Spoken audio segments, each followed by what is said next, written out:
Salam sejahtera dan salam Sarawak Maju Makmur bersama saya Viviana Lenaigai. Tumpuan berita, Kerajaan Sarawak di bawah pimpinan Premier Sarawak Datuk Patinggi Tan Sri Dr. Abang Abdul Rahman Zohari Tun Datuk Abang Openg akan terus komited dalam membangunkan negeri ini secara terancang bermula di bandar-bandar utama seperti Kuching, Sibu dan Miri. Datuk Patinggi Tan Sri Abang Zohari berkata, pembangunan di Sarawak adalah berteraskan kepada aspek-aspek utama iaitu kepadatan penduduk serta kelestarian alam sekitarnya. And it is our desire to have a city that is not too cramped, but more widespread. And also in terms of, we have to control anyway, certain heights.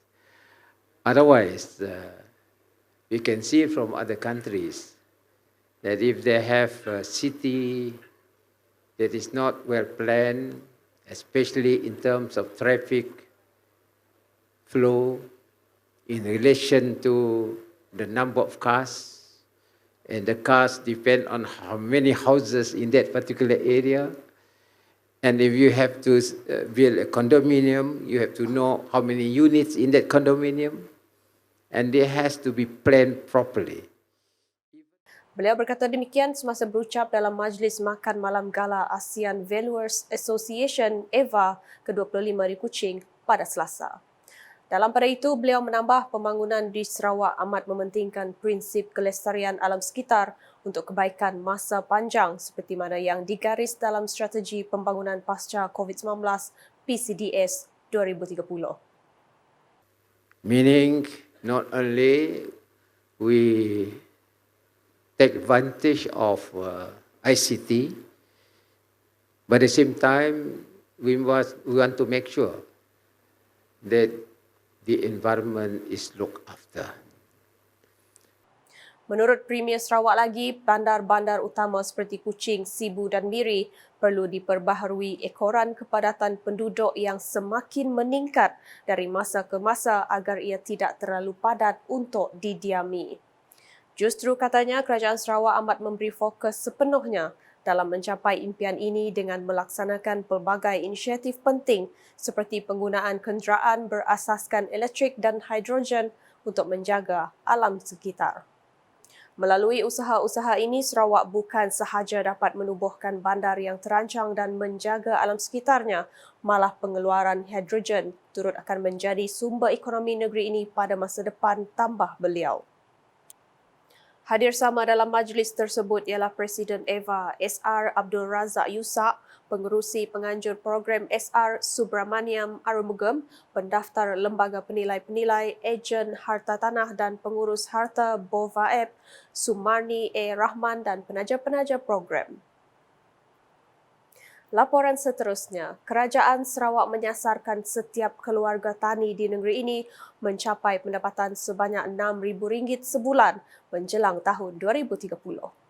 Menteri Industri Makanan Komoditi dan Pembangunan Wilayah Sarawak Datuk Seri Dr. Stephen Rundi Utom berkata, dalam merealisasikan perkara itu, kementeriannya MFICOT terus mempergiatkan usaha melalui beberapa program pembangunan pertanian.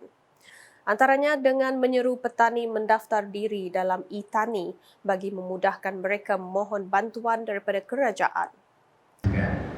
Ada suatu dia panggil we develop by Department of Agriculture e-tani digital. Semua petani-petani harus meregister kepada e-tani. Dalam itu ada form, ada profil apa aktiviti pertanian yang Anda buat. Di situ dilihat kalau the main activity dari ada durian, profil durian. Apabila tuan-tuan dan puan memohon untuk bantuan, yang dipohon untuk kokonat tapi profil durian, kita dapat tahu apakah yang setimpal untuk dibantu. Itu sebab saya mahu semua balik ini pergi ke kawasan masing-masing. 177,000 itu mesti register. Beliau berkata demikian semasa berucap dalam Majlis Makan Malam sempena Perasmian Mesyuarat Agong Tahunan ke-38 Pertubuhan Peladang Negeri Sarawak PPNS 2023 di Kuching pada Selasa. Datuk Seri Dr. Stephen juga berharap agar semua ahli-ahli peladang di Sarawak yang menghadiri mesyuarat agung itu dapat menggunakan peluang itu membincangkan perkara-perkara yang dapat memberi kebaikan kepada pertubuhan peladang di negeri ini.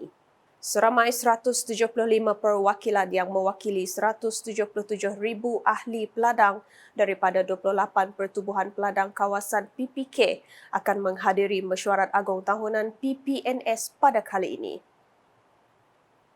Seterusnya, Sarawak terus mengorak langkah menjadi kuasa utama serantau dalam ekonomi digital menerusi Pelan Tindakan Ekonomi Digital Sarawak 2030. Menurut Menteri Utiliti dan Telekomunikasi Sarawak Dato' Julaihi Nerawi, pelan tindakan tersebut akan menjadi asas untuk memacu strategi pembangunan pasca COVID-19 PCDS 2030 dan bertindak sebagai pemangkin bagi meningkatkan kecekapan dan produktiviti setiap sektor ekonomi serta meningkatkan kemakmuran ekonomi, keterangkuman sosial dan kelestarian alam sekitar. Katanya pelan tindakan ini iaitu merangka langkah bagi menjadikan Sarawak sebagai kuasa ekonomi digital yang utama di rantau ini untuk mencapai pembangunan sosio-ekonomi yang inklusif, bertanggungjawab dan mampan. Beliau berucap demikian semasa menyampaikan amanat khas berkaitan hala tuju transformasi digital Sarawak dalam sidang kemuncak Pemimpin Ekonomi Digital 2023 sempena Expo Negara Pintar 2023 di Pusat Pameran dan Perdagangan Antarabangsa Malaysia MITEC Kuala Lumpur pada Selasa. Menjelas lanjut, Dato' Julaihi berkata kerajaan Sarawak bercita-cita tinggi dengan berhasrat untuk menjadi peneraju ekonomi dan masyarakat digital menjelang 2030. Ini melibatkan perkongsian strategik antara kerajaan, perniagaan dan masyarakat di mana kerajaan memainkan peranan penting dalam menyediakan rangka kerja perundangan dan sosial, katanya. Sementara itu, Pelan Tindakan Ekonomi Digital Sarawak 2030 bakal dilancarkan oleh Premier Sarawak Dato' Patinggi Tan Sri Dato' Abang Abdul Rahman Zohari Tun Dato' Abang Openg semasa Kongres Inovasi dan Teknologi Dunia dan Persidangan Ekonomi Digital Antarabangsa Sarawak 2023 WSID IDEX 2023 di Kuching pada 4 Oktober depan. Antara topik yang disampaikan oleh Dato' Julaihi semasa expo tersebut termasuk PCDS 2030, Landscape Digital Global, hala tuju ekonomi digital Sarawak, infrastruktur dan ketersambungan digital, inovasi dan keusahawanan, kesediaan digital dan keselamatan cyber. Beralih dengan paparan berikut. Kerajaan Sarawak bersetuju untuk menetapkan tarikh penguatkuasaan Ordinan Tafsiran Pindaan 2022 pada 1 November 2023. Menurut Timbalan Menteri di Jabatan Premier Sarawak, Undang-Undang Perjanjian Malaysia 1963 MA 63 dan Hubungan Negeri Persekutuan, Datuk Sharifah Hasidah Said Aman Ghazali menerusi penguatkuasaan ordinan ini nanti, kanak-kanak hasil perkahwinan campur boleh dianggap sebagai pribumi walaupun hanya salah seorang daripada ibu bapa mereka bertaraf peribumi. So the district office will have a form, a special form to be filled up by any person who wishes to apply to be a native of Sarawak. Conditionnya senang, 3 things only. It must be that he is a Malaysian, as I said.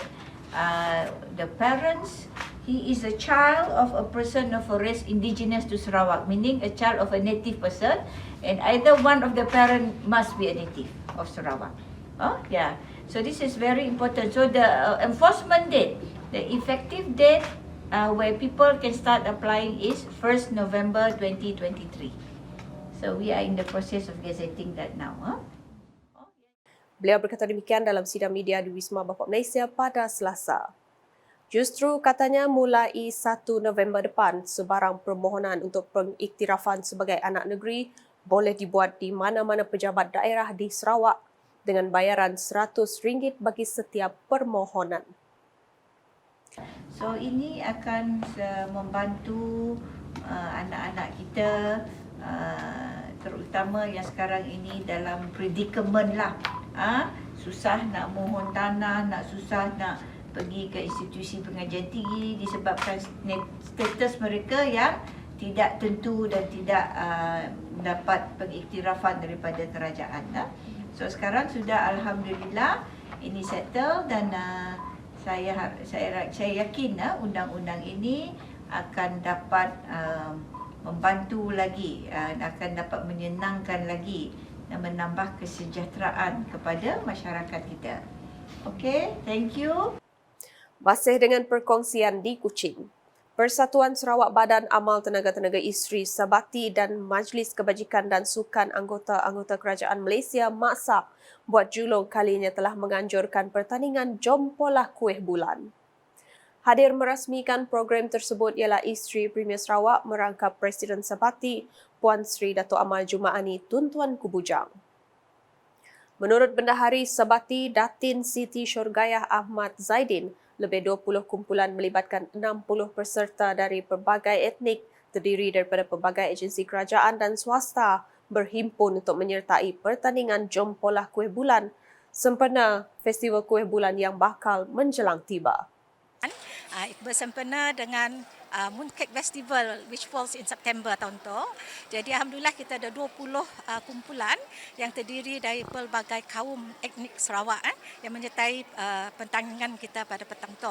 Jadi dalam singgit kumpulannya ada 3 orang dan alhamdulillah dia dijalankan dengan penuh semangat kegembiraan, santai-santai bersama-sama dan objektif kita mengadakan event hari ini Jom Polah Kuih Bulan ialah untuk mengeratkan perhubungan harmoni di antara masyarakat majmuk di negeri Sarawak dan juga kita belajar penyediaan kuih bulan. Jadi yang tidak pandai molah belajar itu semua dah pandai molah. Alhamdulillah. Beliau berkata demikian ketika ditemui media selepas majlis perasmian Jom Polah Kuih Bulan di Dewan Jamilah Yayasan Sarawak pada Selasa. Tambahnya, kuih bulan merupakan simbolik perpaduan dan toleransi antara kaum di Sarawak. Jadi kalau kita tengok, for example ni, peace and harmony, the theme. Jadi kita kena hidup bersama-sama sebagai satu masyarakat majmuk berbilang bangsa dalam keadaan harmoni. Alhamdulillah. Sedikit perkembangan sukan, skuad Kuching City FC KCFC menamatkan kemarau kemenangan apabila menundukkan Kedah Darul Aman FC dengan 1-0 dalam suku akhir pertama aksi Piala Cabaran 2023 di Stadium Negeri Petrajaya pada Selasa. Bagaimanapun, skuad kendalian Aidil Syarin Sahak terpaksa menunggu minit ke-85 untuk mengesahkan kemenangan sebagai bekalan menghadapi saingan suku akhir kedua di Alone Star Club. Abu Kamara muncul wira KCFC apabila meledak jaringan kemenangan selepas menerima lorongan cantik dari Zahrul Nizwan dalam petak penalti lawan. Kedua-dua pasukan saling mengasak dalam mencari jaringan awal pada babak pertama namun dihampakan penyudah yang tumpul. KCFC sepatutnya di depan pada minit ke-40 namun Abu Kamara gagal menyempurnakan hantaran silang cantik dari Jimmy Raymond. Saingan suku akhir kedua akan berlangsung pada 4 Oktober depan. Sekian edisi Tengah Hari bersama saya Viviana Lena. Berita lebih lanjut boleh didapati di semua platform media sosial UKAS termasuk portal ukas.sarawak.gov.my dan UKAS Channel di YouTube. Sebelum mengakhiri Buletin UKAS, saksikan sorotan Majlis Makan Malam Gala ASEAN Valuers Association EVA ke-25 yang dihadiri oleh Premier Sarawak di Kuching pada Selasa. #Saluran Informasi Rakyat. Salam UKAS.